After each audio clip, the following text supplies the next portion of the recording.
Film diawali dengan diperlihatkan pasukan khusus yang melakukan latihan gebrak tingkat tinggi di dalam gedung kosong. Dalam latihan tersebut, mereka diharuskan mengalahkan satu target yang diberi nama Ghost, yang mana Ghost itu sendiri adalah nama sebutan dari salah satu mantan pasukan kejahatan internasional paling berbahaya yang akan menjadi target mereka di lapangan nantinya.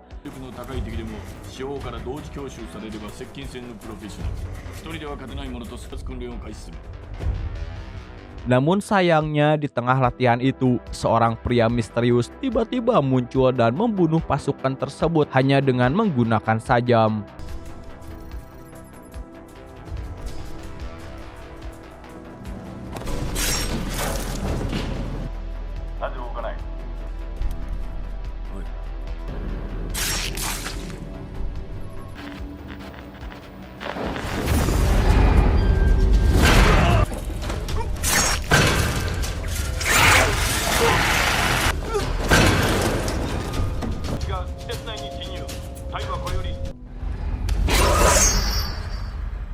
Kemudian kita diperlihatkan seorang gadis kecil bernama Sachi yang hendak pulang sekolah. Di tengah jalan, Sachi tidak sengaja menemukan bangkai kucing yang terlindas oleh kendaraan. Sachi pun membawa bangkai kucing itu ke pantai dan menguburnya secara layak. Setelah dari pantai, Sachi pergi ke toko sembako milik pamannya. Di sana ia bertemu dengan pamannya yang bernama Toshiro. Jadi selama ini Sachi dibesarkan oleh Toshiro karena kedua orang tua Sachi dikabarkan sudah meninggal saat ia kecil. Toshiro kemudian mengajak Sachi makan malam di warung milik temannya yang bernama Sumo. Setelah makan, mereka berdua pun tidur di apartemennya. Namun baru-baru ini Toshiro mengalami insomnia karena memikirkan tentang masa lalunya sebagai pasukan elit kejam.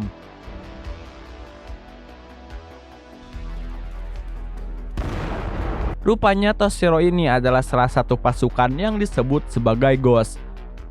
Toshiro pun memutuskan untuk membuka tokonya. Namun meski Toshiro memiliki kesibukan, ia tetap saja memikirkan masa lalunya yang membuat para pelanggan menganggap bahwa pelayanannya sangat tidak memuaskan.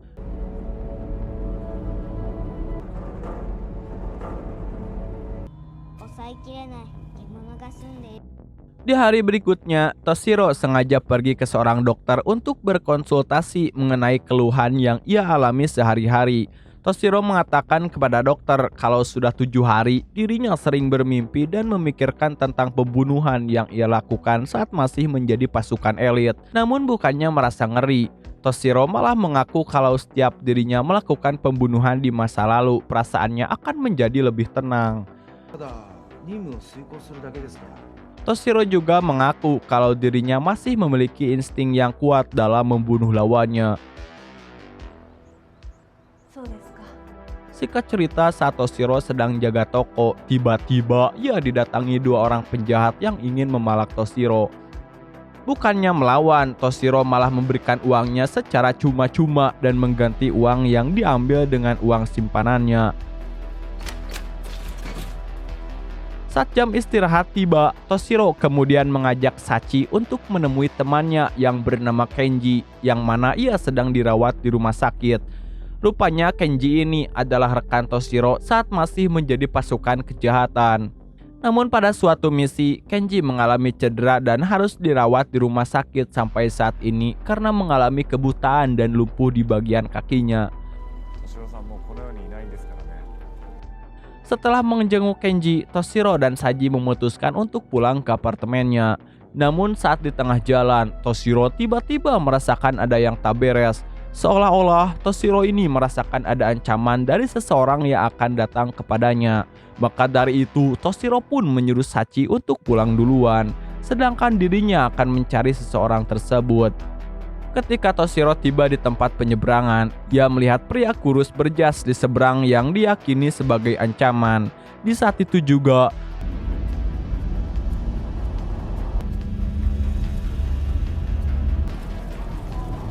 Toshiro tiba-tiba ditodong pistol oleh seorang wanita dari belakang, namun belum sempat menembak. Toshiro lebih dulu memelintir kepala wanita itu sampai tak bernyawa. Toshiro kemudian menghampiri pria berjas yang ternyata membawa senapan di kopernya. Meski pria itu terus menembak, tetapi Toshiro mampu menghindar setiap peluru yang ditembakkan dan mengakhiri pria itu hanya dengan sebuah pulpen.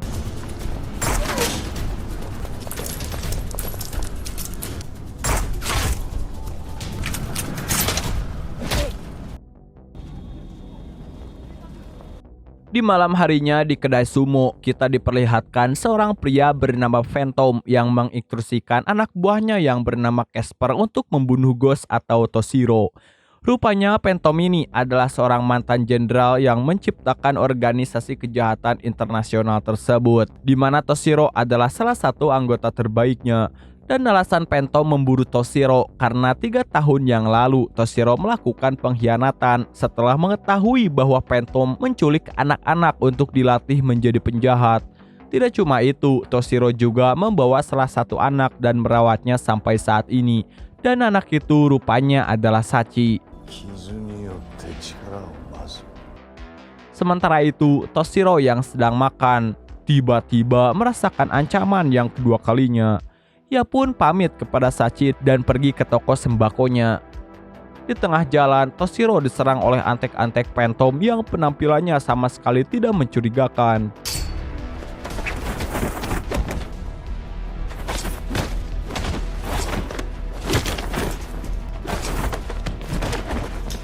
Singkat cerita, setibanya di toko, Toshiro kembali didatangi anak buah Phantom yang kini menyamar sebagai tukang sedot WC. Namun Toshiro yang memiliki teknik membunuh dengan cepat akhirnya berhasil mengalahkan mereka semua.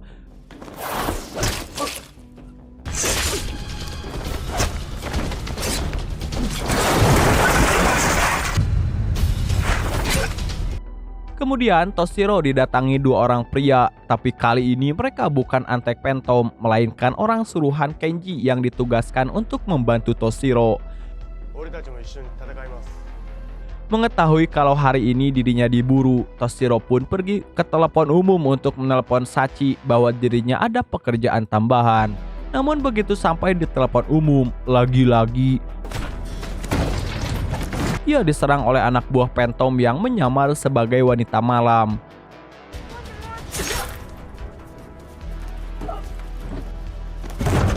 Setelah mengakhiri wanita tersebut, ia pun menghubungi Sachi dan memintanya untuk menginap di rumah sumo selama 1 hari. Lantas ia pergi menemui Kenji untuk menanyakan tentang pengalaman 2 orang suruhannya yang akan membantu dirinya. Kenji lalu memberitahu Toshiro kalau pria yang berambut keriting panjang bernama Max adalah veteran yang berpengalaman. Sedangkan satunya lagi masih amatiran, dia bernama Masuro. Setelah mendapatkan informasi tersebut, Toshiro pergi menemui Max serta Mazuro yang sedang membuat senjata tajam, di mana senjata itu akan Toshiro gunakan melawan pasukan Phantom. Singkat cerita, keesokan harinya, Toshiro mendapatkan telepon dari Sumo yang mengabarkan bahwa dia telah kehilangan Sachi sejak pagi. Bukannya panik, Toshiro malah sangat tenang dan memberitahu Sumo bahwa Sachi sedang bersama dirinya. Hal itu tentu saja membuat Max serta Masuro bingung karena sebenarnya Sachi tidak ada di sini. Toshiro lalu mengungkapkan bahwa Sachi telah diculik oleh Phantom.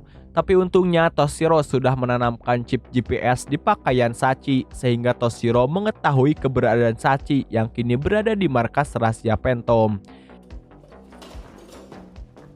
Di sana Casper menunjukkan kepada Sachi kalau dirinya adalah salah satu anak yang kini sudah menjadi seorang penjahat.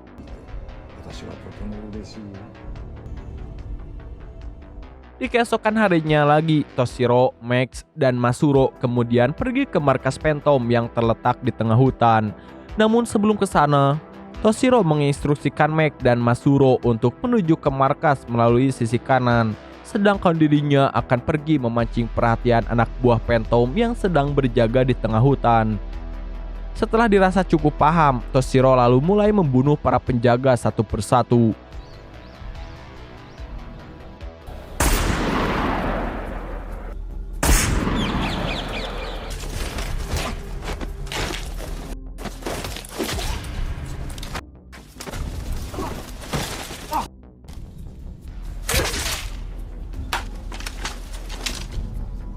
sedangkan Max dan Masuro menuju ke markas secara diam-diam.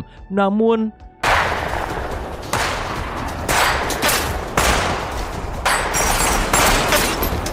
dikarenakan musuh terlalu banyak, Toshiro pun sengaja menembakkan pistol untuk memancing para musuh menuju ke arahnya. Ketika musuh-musuh itu datang, Toshiro langsung mengakhiri mereka satu persatu hanya dengan menggunakan senjata tajam.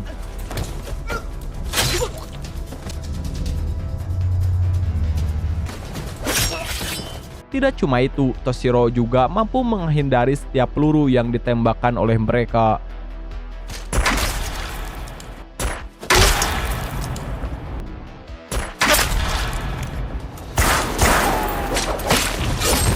Sementara itu, Max dan Masuro memutuskan untuk membantu Toshiro dengan mengambil alih senjata musuh lalu menembaki mereka.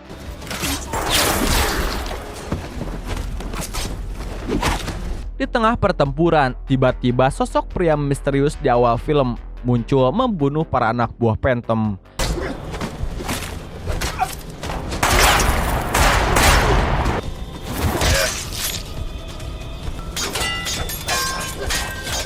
Ternyata sosok pria misterius itu adalah salah satu anak buah Phantom bernama Abyss yang memiliki keterampilan membunuh sama seperti Toshiro.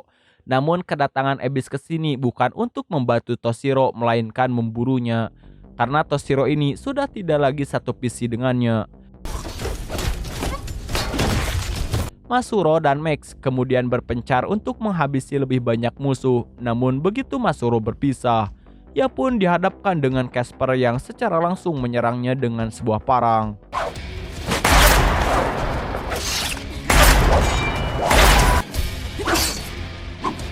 Meski Casper ini seorang bocil, namun keterampilannya dalam membunuh sangat baik, bahkan Masuro pun dibuat tewas olehnya.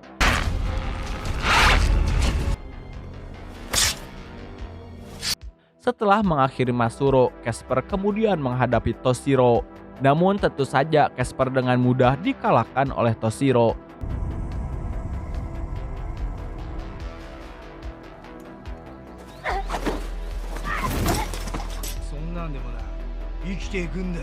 Casper lalu nekat melakukan bunuh diri untuk menewaskan Toshiro dengan menggunakan bom.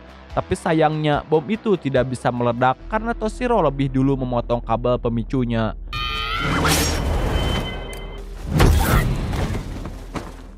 Toshiro kemudian kembali menghadapi sisa-sisa pasukan musuh.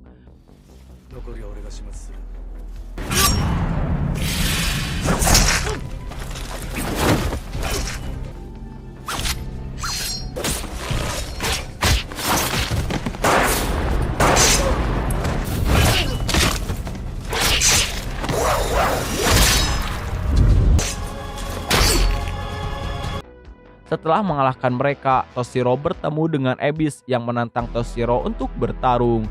Namun Toshiro menghiraukan Abyss dan lebih memilih pergi ke markas untuk menyelamatkan Sachi.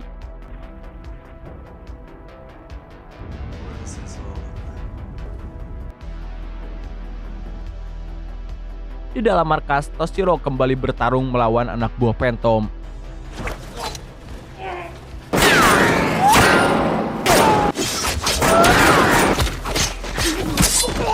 Toshiro berhasil menemukan Sachi yang keadaannya masih sehat walafiat. Sayangnya Toshiro lagi-lagi harus meninggalkan Sachi karena Toshiro harus mengakhiri permasalahan ini dengan mengalahkan Phantom.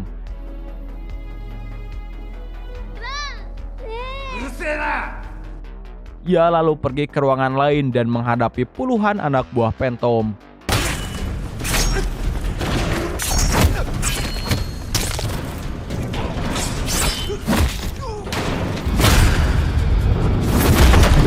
Di tengah pertempurannya, Toshiro kembali bertemu dengan Abyss. Dan mau tidak mau, Toshiro akhirnya memutuskan untuk melawan Abyss.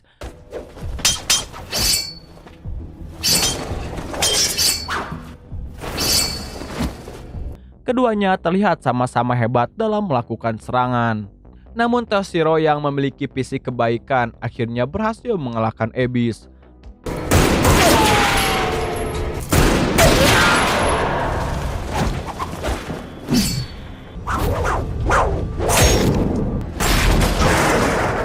Setelah mengalahkan Abyss, Toshiro akhirnya bertemu dengan Phantom. Phantom kemudian menggunakan bisikan-bisikan resah yang membuat Toshiro terhipnotis olehnya.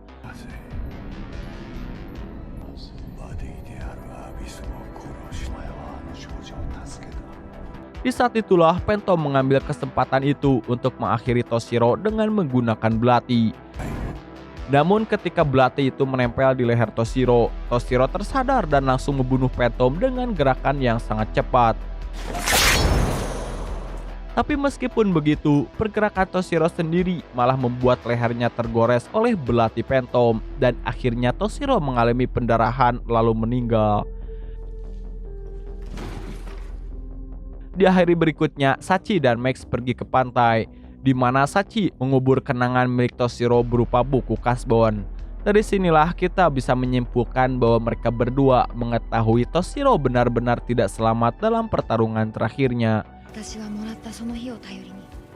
Namun begitu Max dan Sachi pergi meninggalkan pantai, kita diperlihatkan seorang pria sedang merokok. Dan ternyata dia adalah Toshiro yang masih hidup. Oke lah dulur, dan film ini pun udahan bor. Nah itulah dulur seluruh arus cerita film Reborn tahun 2016. Jika ada kritik, kesalahan maupun saran, silahkan tulis di komentar. Sekian dari saya, Steve Blue Austin, undur diri dan mengucapkan terima kasih.